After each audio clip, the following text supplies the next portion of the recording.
Question लिखो, जो कल हमने क्वेश्चंस कराए थे उसकी सीरीज का अगला क्वेश्चन लिखो। Calculate the magnetic field induction. Calculate the magnetic field induction eight the centre of coil. Calculate magnetic field induction eight the centre of coil bent in the form of square, bent in the form of square, half side 10 centimeter,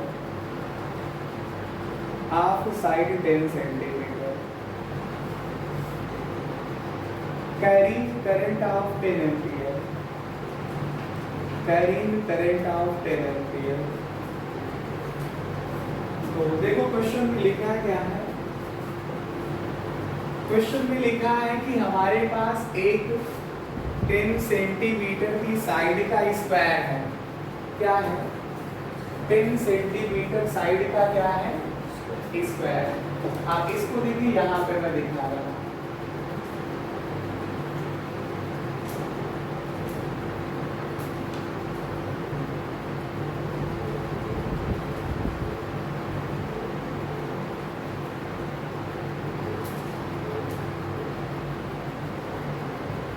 ये मान लेते हैं 10 centimetre side का square, ठीक है।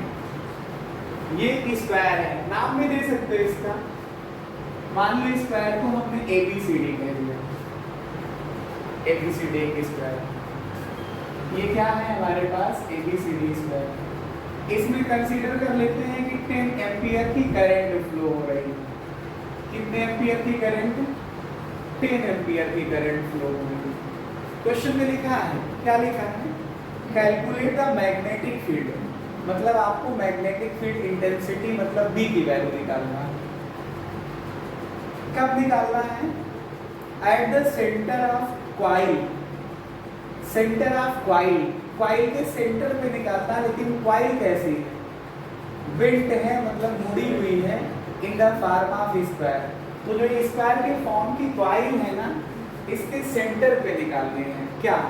Magnetic field intensity की value, मतलब B की वैल्यू। तो आपको पता है, हेलो, किसी स्क्वायर का सेंटर कहाँ पे होता है?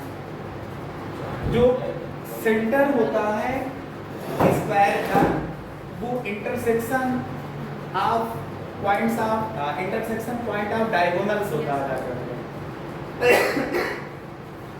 इंटरसेक्शन पॉइंट्स ऑफ डायगोनल होता। और इन साइड की लेंथ को चलो थोड़ी देर के लिए हमने XA कंसीडर कर लिया। सभी साइड इक्वल हैं, बोलो। हमने इन सभी साइडों को कितना मान लिया? A मान लिया। कितना? A की वैल्यू दी है, बोलो। 10 सेंटीमीटर दिया। कितना दिया? 10 सेंटीमीटर दिया। तो चलो पहले स्क्वायर का सेंटर निकालते हैं। इस डायगोनल को मैंने AC को ड्रा कर दिया, फिर डायगोनल BD को ड्रा किया, जहां पे कट करेगा मान लो सेंटर O। तो आपको निकालना क्या पड़ेगा? थोड़ा से समझिए। आपको जो ये O है ना, ये पॉइंट निकाला, और थोड़ा से और समझिए। जैसे पॉइंट O पे मैग्नेटिक फील्ड निकालना हो AB की वजह से।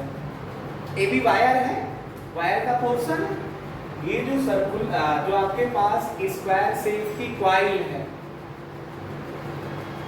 वर्गाकार जो आपके पास लूप है, उसका केंद्र बिंदु O पे मैग्नेटिक फील्ड निकालना है। तो इसके 4 पार्ट में वायर है, देख पा रहे हैं? A B B C C D D A। इन चारों पार्टों का अलग अलग से निकाल करके जो है ऐड कर लेंगे हम, तो पूरी वैल्यू निकल आएगी। अब एक एक पार्ट का आप समझिए। जैसे हम पार्ट AB के लिए डिस्कस करें कि पॉइंट O पे मैग्नेटिक फील्ड की वैल्यू क्या है, तो AB क्या है? एक फाइनाइट लेंथ का वायर हुआ, एक निश्चित लंबाई का वायर हुआ, और निश्चित लंबाई के वायर के लिए अगर हम बात करें, जैसे मान लो इस पॉइंट पे जो आप लोगों को मैंने प्रूफ कराया था, समझाया था। हेलो, जैसे इसकी यहाँ से परपेंडिकुलर डिस्टेंस x है, तो मैग्नेटिक फील्ड की वैल्यू यहाँ पे क्या आती थी, μ0/4πI/x, और इससे जो ये परपेंडिकुलर आप ड्रा कर रहे हो, इसके साथ इस एंड को यहाँ से मिला दो तो इस एंगल को φ1 कहते थे, और इसके साथ ये एंगल φ2 कहलाता था। तो ये पूरा फार्मूला आता था μ0/4π sin φ1 प्लस sin φ2 आता था, μ0/4π sin φ1 प्लस sin φ2 आता था। अब यही बात यहाँ पे समझना है।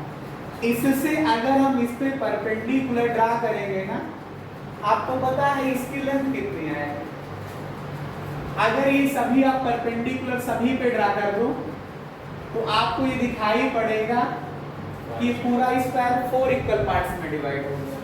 तो ये पूरी लेंथ अगर a है तो ये लेंथ कितनी होगी, a/2 हो जाएगी, a/2 हो जाएगी। a का मतलब 5 से 10 सेंटीमीटर है ना, a की वैल्यू क्वेश्चन में क्या दी है, 10 सेंटीमीटर, तो a/2 कितना हो जाएगा, 5 सेंटीमीटर हो जाएगा, 5 सेंटीमीटर हो जाएगा।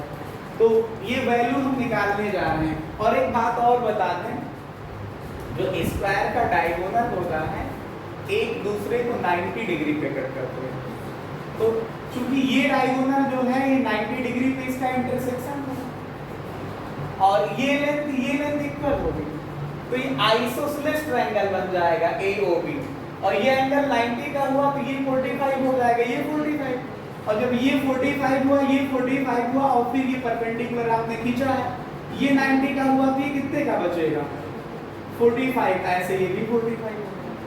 इसी तरह से आप इन सभी एंगल को प्रूव कर सकते हो 45 डिग्री। समझ पा रहे हो, बोलो, ये सभी एंगल 45 पे आ जाएंगे। तो हम लिखने जा रहे हैं क्या, लेंथ। V1 का मतलब है magnetic field intensity at O, किसकी वजह से, ड्यू टू वायर AB, जो AB वायर है उसकी वजह से। क्या आएगा formula, μ0/4πI/a/2 distance, perpendicular distance, μ0/4πI/a/2, और हो जाएगा sin φ1 प्लस sin φ2 होता है, बोलो, वैल्यू पुट करो यहाँ पे, μ0/4πI का मतलब 10, या चाहो तो बाद में वैल्यू पुट कर लेना, अभी पढ़ा रहे हैं हमने, ये पलट के 2 ऊपर चला जाएगा, नीचे a हो जाएगा, ये कितना आएगा sin 45 डिग्री, और प्लस φ2 की वैल्यू भी 45 डिग्री है, sin 45 हुए cos 45, sin 45 डिग्री और cos 45 डिग्री की वैल्यू 1/√2 होती है, कितनी होती है, तो ये आ जाएगा μ0/4π 2I/a, और ये 1/√2 प्लस 1/√2, 1/√2 प्लस 1/√2 मिलके कितना हो जाएगा, बोलो, μ0/4π 2I/a, 2/√2 आ जाएगा। ये इतने लिख करके छोड़ेंगे, वैल्यू बाद में पुट कर लेंगे। आप थोड़ा सा डायरेक्शन पे डिस्कस कर लिया जाए, मैग्नीट्यूड तो लिख लिया, डायरेक्शन क्या होगी। इस करंट करीब कंडक्टर के लिए देखो तो ये पॉइंट कैसे पड़ रहा है आपका, लेफ्ट साइड। अपनी कॉपी में फिगर बनाओ, लेफ्ट साइड। अच्छा, राइट हैंड थंब रूल लगाओ, इस AB वायर को ऐसे हाथ में पकड़ो, AB की डायरेक्शन में थंब रखो, करंट की डायरेक्शन में, मैग्नेटिक फील्ड इंटेंसिटी की वैल्यू से आएगी बाहर की तरफ, ऊपर पॉइंट है बाहर की तरफ, ये देखो आएगा, बोलो, और चाहे तो हमारे लूरी ताको लगा दो, पॉइंट कैसा है, लेफ्ट में है, लेफ्ट में है, तो मैग्नेटिक फील्ड इंटेंसिटी की डायरेक्शन प्लेन ऑफ पेपर के अपवर्ड होगी जाकर के, ये क्या होगी, upwards to plane of paper. ऐसे ही अगर हम लेट कर लें V2 की वैल्यू तो ये भी क्या आएगा, magnetic field intensity at O due to जो वायर है BC वाला पोर्शन। फिर आप इसको देखोगे परपेंडिकुलर डिस्टेंस कितनी a/2, ये एंगल φ1, ये हो गया φ2, तो पूरी सेम वैल्यू तो वही आ रही है, पूरी सेम वैल्यू यही आ रही है। बोलो क्या आ रहा है, आपके पास मैग्नेटिक फील्ड अगर BC की वजह से निकालो पॉइंट O पे, तो ये परपेंडिकुलर डिस्टेंस हो गई a/2 और ये एंगल φ1 हो गया, ये φ2 हो गया। तो पूरा सेम केस, जैसे एबव B1 था वैसे B2 आ जाएगा। तो ये कितना आ जाएगा, μ0/4 पाई I अपान डिस्टेंस या सेपरेशन a/2 है और sin φ1 प्लस का sin φ2 आ जाएगा। ये वैल्यू आ जाएगी μ0/4 पाई I और ये 2 पलट के ऊपर चला जाएगा, 2/a हो जाएगा। ये आपके पास sin φ1 की वैल्यू 45 डिग्री प्लस φ2 की वैल्यू भी 45 डिग्री, तो इतना आ जाएगा μ0/4 पाई 2I/a sin 45 1/√2 प्लस sin 45 1/√2, ये आ जाएगा μ0/4 पाई 2I/a और ये 2/√2 हो जाएगा। देखिए सेम वैल्यू है ना, जैसे V1 है, ये वैल्यू पढ़ी, ये पढ़ी, सेम है। अब डायरेक्शन देख लेते हैं। डायरेक्शन के हिसाब से चलोगे तो करंट इस BC वायर में अगर आप देखो तो BC वायर में करंट करेंट कंडक्टर को ऐसे पकड़ो अपने हाथ में, तो इस पॉइंट पे magnetic force of line intensity की डायरेक्शन बाहर की तरफ आ रही है। बोलो आपको वर्ड से टू प्लेन ऑफ पेपर, जिस कॉपी में आप लिख रहेंगे उसी के परपेंडिकुलर बाहर की तरफ आ जाएंगे। तो सिमिलरली इसी तरह से हम निकाल सकते हैं, सिमिलरली इसी तरह से हम निकाल सकते हैं वेक्टर V3 की वैल्यू। ये V3 का मतलब क्या है, पहले ये बता दो कि magnetic field intensity at O है, किसकी वजह से, ड्यू टू वायर कौन सा है, CD। वैल्यू आ जाएगी μ0/4 पाई, कितना आएगा 2I/a into 2/√2 और डायरेक्शन वही आ जाएगी कौन सी, आपको वर्ड से to plane of paper, plane of paper के सब अपवर्ड हैं। और V4 आ जाएगा क्या, magnetic field intensity at O due to किसकी वजह से, जो DE वाला पोर्शन है इसकी वजह से निकालोगे तो V4 की वैल्यू आ जाएगी μ0/4 पाई 2I/a into 2/√2। बोलो 2I/a, जो वैल्यू V1 की है वही V2 वही V3 वही V4 आ रहा है। क्यों, क्योंकि सब में एंगल सेम बन गए हैं। क्यों, क्योंकि सबकी परपेंडिकुलर डिस्टेंस O से सेम है। तो ये क्या आएगा, अपवर्ड से टू प्लेन ऑफ पेपर। अगर हम नेट निकालें, क्या magnetic field intensity at O due to whole loop, जो पूरा लूप है बोलो उसकी वजह से निकाले तो जो वेक्टर B होगा वो V1 plus V2 plus V3 plus V4 का वेक्टर सम होगा। लेकिन एक बात का ध्यान देना, V1 V2 V3 V4 सबकी डायरेक्शन सेम है, सब upward to plane of paper है। तो एक ही डायरेक्शन में जब वेक्टर क्वांटिटी वर्क करेगी तो रिजल्ट निकालते समय उनको ऐड किया जाता है। तो एक बात और समझ लो, ऐड तो करोगे लेकिन V1 V2 V3 V4 value भी इक्वल है, तो एक ही वैल्यू को 4 बार ऐड करोगे। तो 4 टाइम्स ऐड करो या 4 से मल्टीप्लाई कर दो एक वैल्यू को लिख करके। तो ये कितना आ जाएगा, μ0/4 पाई 2I/a into 2/√2, μ0/4 पाई 2I/a into 2/√2। ये कितने टाइम्स लिखोगे, 4 टाइम्स लिखोगे, 4 बार लिखोगे। ठीक है, ये वैल्यू को प्लस 4 बार करोगे तो 4 बार एक वैल्यू को प्लस करो और चाहे 4 से मल्टीप्लाई कर दो।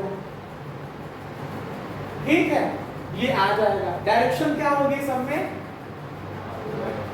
Upwards to plane of paper. जिस कॉपी पे आप लिख रहे होंगे उसके परपेंडिकुलर बाहर की तरफ होगी, upwards to plane of paper का मतलब है। आप थोड़ी सी वैल्यू पुट कर देते हैं, हम लोग सॉल्व कर लेते हैं। फिर म्यू 0/4 पाई की वैल्यू 10 की पावर -7 समझे, इंटू 2 आई की वैल्यू 10 इंटू 2 इंटू 4 अपान ए की वैल्यू क्या है 10 इंटू 10 की पावर -2। एमके सिस्टम में रखो ए की वैल्यू क्या है, ए की वैल्यू 10 सेंटीमीटर, तो 10 सेंटीमीटर का मतलब 10 इंटू 10 की पावर -2। बोलो ये वैल्यू काहे में आ जाएगी? पूरी वैल्यू एमके सिस्टम में है तो आपका टेस्ला में आ जाएगा। डायरेक्शन लिखते रहना upward to plane of paper. अब इसी को चाहो तो सॉल्व कर लो, इस 10 से ये 10 कैंसिल हो जाएगा।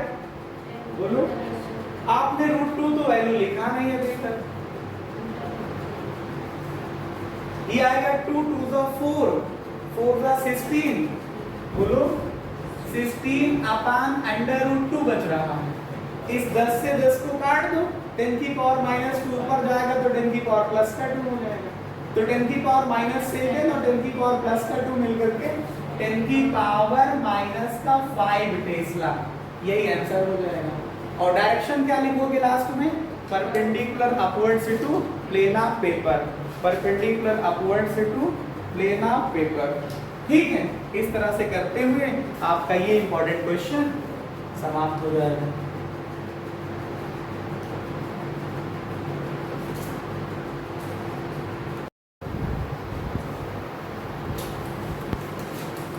जो क्वेश्चंस दिख रहे थे उस क्वेश्चन की सीरीज में अगला क्वेश्चन लिखो, क्वेश्चन अगला लिखो, लिखेंगे वो इम्पोर्टेंट लिखो। अभी तो जितने भी कराया थे सब में मोस्ट इम्पोर्टेंट है। लिखते हैं an infinitely long conductor. Question लिखोगे एन इनफाइनाइटली लॉन्ग कंडक्टर एक अनंत लंबाई का चालक है। is bent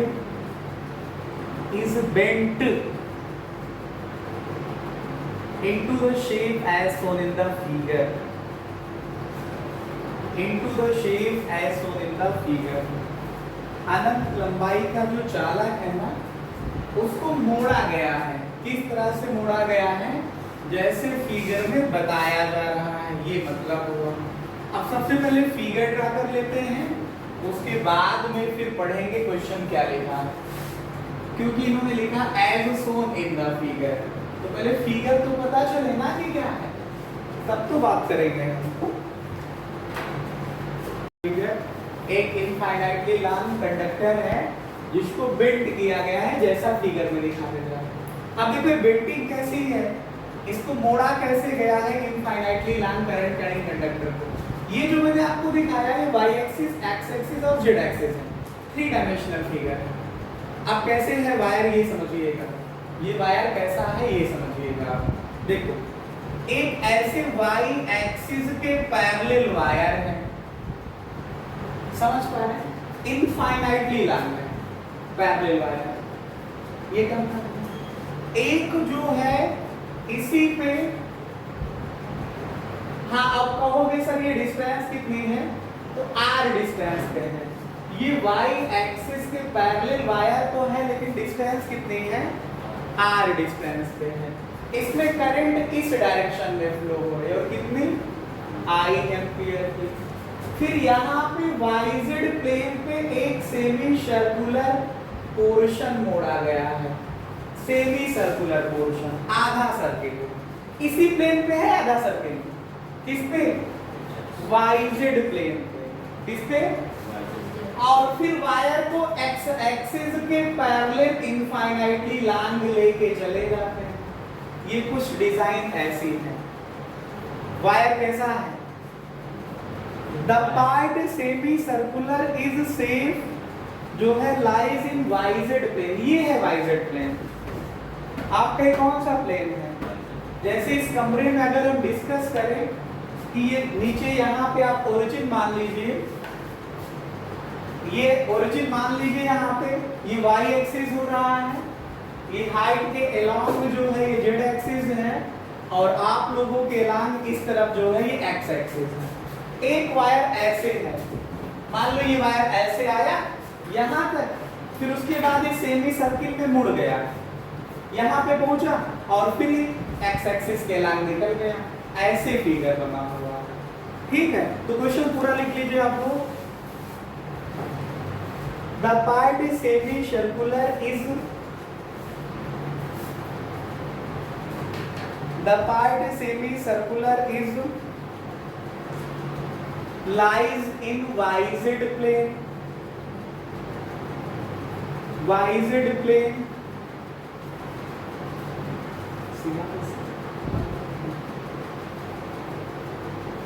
YZ plane, while the two straight parts, while the two straight parts, कौन से दो स्ट्रेट पार्ट हैं?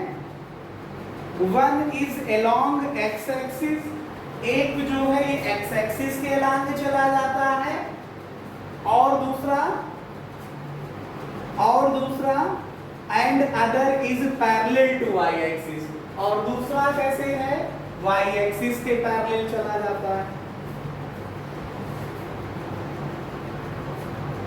If the conductor carries current I as shown in the figure, अगर कंडक्टर में करंट I फ्लो करे जैसा इस figure में दिखाया गया है, ठीक है, carries current I as shown in the figure,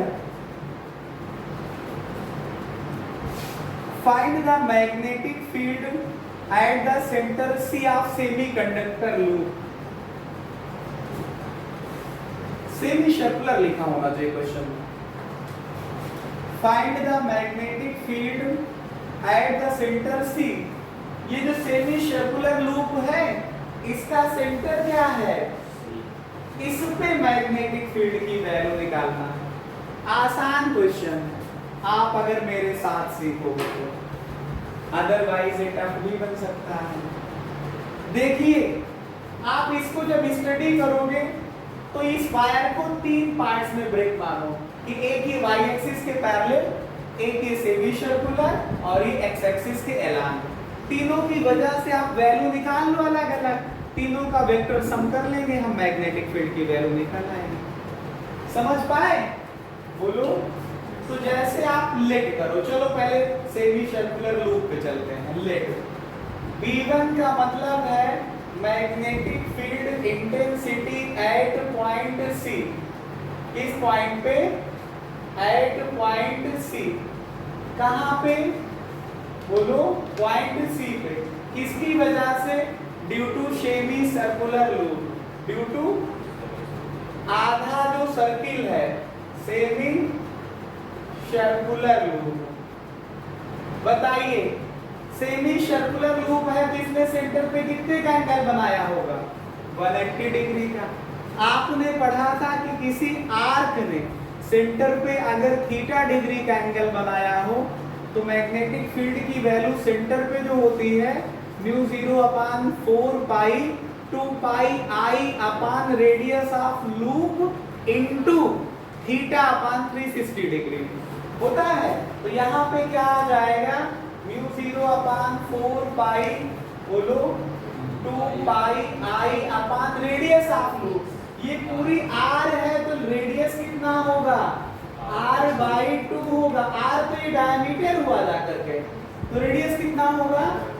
r/2 होगा जाकर के, इनटू थीटा की वैल्यू 180 डिग्री अपॉन कितना? 360 डिग्री। आप डायरेक्शन लिख लेते हैं। आप समझिए ये YZ प्लेन ही तो है बोर्ड। YZ प्लेन पे करंट आपके पास कैसे है? Anti clockwise. एंटी क्लॉकवाइज अगर लूप का केस होगा तो मैंने कहा था मैग्नेटिक फील्ड के लिए आप AUCD का रूल लगाइए। एंटी क्लॉकवाइज है तो अपवर्ड डायरेक्शन होगी, क्लॉकवाइज है तो डाउनवर्ड होगी। तो इसके अपवर्ड का मतलब इस तरफ और इस तरफ का मतलब x एक्सिस एक्सिस के अलांग, और एक्स एक्सिस के अलांग अगर आपको डायरेक्शन लिखना है तो उसको लिख सकते हो आई कैप के साथ। I cap is the unit vector along X axis, J cap is unit vector along और K cap is unit vector along Z axis. तो ये क्या होगा, positive direction of X axis, X axis की positive direction में। तो ये देखो थोड़ा से कैलकुलेट करता हूं मैं, म्यू 0/4 पाई 2 पलट के ऊपर चला जाएगा तो 2 pi I upon are into 2, और ये कितना होगा, इन दोनों को काटोगे तो 1/2 आ जाएगा। और पॉजिटिव डायरेक्शन को प्लस आई कैप लिख सकते हैं, एक्स एक्सिस के अलांग है, डायरेक्शन ये ना लिखना हो तो सीधा आप आई कैप लिखोगे, माइनस एक्स में होगा तो माइनस आई कैप लिखते हैं। इस 2 से 2 कैंसिल कर सकते हो तो आएगा mu 0/4 pi 2 pi I upon are, और ये डायरेक्शन क्या होगी, आई कैप लिखना। ठीक है, बोलो यहाँ तक कोई शक समस्या सवाल हो तो बताओ। मान लो ये क्वेश्चन नहीं पढ़ा तो मैग्नेटिक फील्ड में क्यों पढ़ा ही क्या, ये क्वेश्चन अभी तक आपको जितने भी क्वेश्चंस मैंने कराए हैं सब में सबसे अच्छा है समझने के लिए। दूसरा और समझिए, रिलेट करिए। चलो B2 निकाला मैंने, B2 का मतलब magnetic field intensity at point कौन सा है, C, ड्यू टू वायर कौन सा है, अलोंग एक्स एक्सिस मान लेते हैं। अब थोड़ा से समझिएगा, ये जैसे मान लो एक्स एक्सिस के अलोंग यहां से समझिए तो वायर ये आपकी तरफ आ रहा है, तो हमने क्या माना था, बोलो, हमने B1 की वैल्यू निकाली है, B2 की वैल्यू मैग्नेटिक फील्ड इंटेंसिटी है एट C पे ड्यू टू वायर जो एक्स एक्सिस के अलोंग है, सबसे टफ यही है निकालना, बाकी सब आसान। अब थोड़ा से आप देखिए, एक्स एक्सिस मतलब ये है, आपका ये वायर ऐसे है, इसमें करंट भी आपकी डायरेक्शन में जा रही है, और पॉइंट कहाँ पे है, आप बताइए पॉइंट कहाँ पे है, बोलो। पॉइंट इसमें जो है ऊपर की तरफ है, पॉइंट जो ये C है ये ऊपर की तरफ है। तो मैग्नेटिक फील्ड इंटेंसिटी की वैल्यू का अगर आप स्टडी करो तो इसके लिए अगर इस पॉइंट पे हम लूप ड्रा करें तो करंट आपकी तरफ आ रही है एक्स एक्सिस की पॉजिटिव डायरेक्शन में, तो मैग्नेटिक फोर्स ऑफ लाइंस की डायरेक्शन ये होगी, यहाँ पे पॉइंट पे है, तो मैग्नेटिक फील्ड इंटेंसिटी के लिए अगर आप टेंजेंट ड्रा करोगे तो ऐसे जाएगा, negative direction of Y axis, negative direction of Y axis. देखिए फिर से समझिए, ये आपका वाई एक्सिस है फिगर के अकॉर्डिंग, ये आपका एक्स एक्सिस है और ये जेड एक्सिस है। अब एक्स एक्सिस के अलोंग करंट जा रही है, करंट आपके अलोंग इधर इस तरफ को आ रही है। मैग्नेटिक फोर्स ऑफ लाइंस की डायरेक्शन पहले निकाल लेते हैं। पॉइंट कहाँ पे, ऑब्जर्वेशन पॉइंट इसके एंड से जस्ट ऊपर है, ठीक है। चलो अब बताइए कि जो इसमें करंट है उसके अलोंग अगर हम राइट हैंड थंब रूल का यूज करें तो मैग्नेटिक फोर्स ऑफ लाइंस की डायरेक्शन क्या हो रही है, आप देख पा रहे हैं अपनी तरफ से, जो मैं आपको दिखा रहा हूं ये डायरेक्शन हो रही है, बोलो। अब ऊपर जब पॉइंट है तो टेंजेंट जब ऐसे ये आपका जो भी वाइज दिख रहा है आपको, वहां पे जब पॉइंट ऊपर है इसके जस्ट ऊपर, तो जब ऊपर पहुंचते हो तो टेंजेंट कैसे जा रही है, इस तरफ, बोलो किस तरफ जा रही है, माइनस का वाई एक्सिस की तरफ जा रही है, किस एक्सिस की तरफ जा रही है, माइनस का वाई एक्सिस की तरफ जा रही है। तो फार्मूला लगाइए भाई, mu 0/4 pi I upon R by 2, ये सेपरेशन कितना है, आर बाई 2, फिर कितना sine phi 1 plus sine phi 2। मैं यही तो एक बात समझा रहा था आपको, जैसे कोई भी वायर हो, ये इनफाइनाइट लॉन्ग है और इस पॉइंट पे अगर वैल्यू निकालना है तो एक तरफ का एंगल जब परपेंडिकुलर के साथ इस एंड को मिलाओगे तो 0 होगा, और दूसरा वाला अगर एंड मिलाने जाओगे तो 90 डिग्री का बनेगा।